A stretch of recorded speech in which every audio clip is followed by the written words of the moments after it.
안녕하세요. 술과 버추얼을 좋아하는 한 명의 리스너, 알중 리스너입니다. 영상 보시기 전에 구독과 좋아요를 눌러주시면 감사하겠습니다.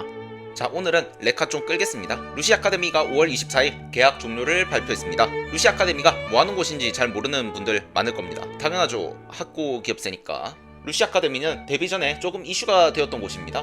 지금 보고 있는 것처럼 아바타의 퀄리티도 다들 준수하게 잘 뽑혔고, 처음 공개를 했을 때 구속법을 입히고 있다가 이걸 데뷔를 하면서 푸는 연출은 나름 신선해서 개인적으로는 기억에 남는 곳이었어요. 그리고 다들 이쁘잖아. 루시 아카데미는 2024년 5월 중순에 활동을 시작해서 1년 만에 계약이 종료가 되었으니 아쉽죠. 다행이라면 다행인 게 그룹으로서는 해체가 되었지만 아바타에 대한 권리는 양도를 해주셨다는 거죠. 하지만 아쉽게도 이 과정에서 4명 중 2명, 혜신님과 실리스님은 졸업을 결정하셨죠. 이 영상에서 제가 말하고 싶은 건 기업이 시청자들에게 신용을 잃은 대표적 케이스이니 이 영상을 보시는 버추얼 스트리머와 기업은 반면교사 삼아주셨으면 해서 만들었습니다. 사실 제가 할 말과 있었던 이슈는 많지만 딱 하나만 말하겠습니다. 루시 아카데미는 플랫폼 이적이 잦았어요. 데뷔를 작년 5월에 치지직에서 했는데 11월 초에 수브로 이적을 했습니다. 뭐 여기까지는 그럴 수 있어요. 이적을 하는 경우도 많고 오고 가는 사람은 많으니까요. 하지만 이적이라는 것은 생각보다 부담이 큰 행동입니다. 보통은 플랫폼마다의 감성이나 문화가 다르기에 적응하는 것도 힘들고 시청자들도 많은 분들이 한 곳만 보거든요. 왜냐? 플랫폼 옮겨 다니면서까지 여러 방송을 보기엔 귀찮거든요. 감성도 안 맞고요. 그러니 플랫폼 이적을 한다는 것은 지금 내가 안고 있는 팬들의 대부분을 내쳐서라도 옮겼을 때의 리턴을 보고 옮긴다는 건데, 이 리턴이 확실하게 돌아온다는 보장도 없습니다. 숲에서는 라이브 2D보다 3D가 주력이기 때문에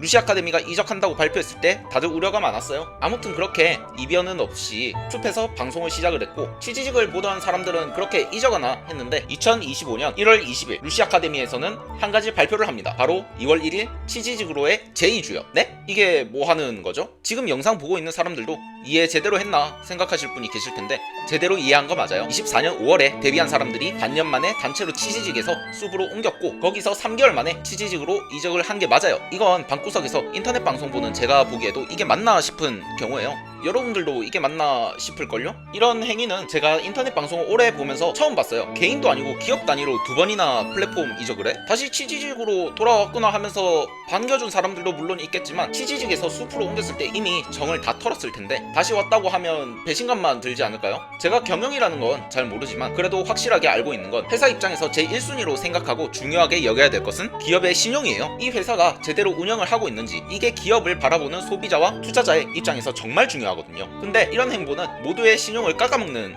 행동이란 말이죠. 보는 시청자들 입장에서는 돌아왔다고 해도 배신당했다고 생각이 들 사람들도 분명히 있을 거란 말이죠. 조금 돌려서 말하자면 우유부단하다고 볼 수 있을 것 같고, 대놓고 말하자면 줏대없다고 말할 수도 있을 것 같아요. 어떤 이유에서 계약을 종료하게 되었는지는 기업에서 밝히지 않는 이상 제 입으로 말하면 모두 뇌피셜이란 말이죠. 그러니 더 이상은 생략하도록 하겠습니다. 그래도 방송인들이 무슨 잘못이 있겠어요? 회사가 옮기라고 해서 옮긴 것일 텐데, 뭐 아무튼 아슈님이랑 시즈님은 계속 방송을 하신다니 역경 속에서도 활동 열심히 하셨으면 합니다. 자, 오늘은 루시 아카데미에 대해서 짧게 말해봤습니다. 제가 이번 영상을 만든 건 혹시라도 다른 기업에서 제 영상을 봤을 때 기업 운영에 대해서 가볍게 생각하지 마시고 경각심을 가지고 반면교사 삼아 이런 일이 또 일어나지 않게 예방을 해주셨으면 함도 있습니다. 여러분들은 이런 기업 운영에 대해서 어떻게 생각하는지, 혹은 내가 겪었던 기업에 대한 아쉬운 점을 댓글을 통해 남겨주세요. 그럼 저는 다음에도 여러분의 버추얼 생활에 도움될 그런 영상들을 들고 오겠습니다. 감사합니다.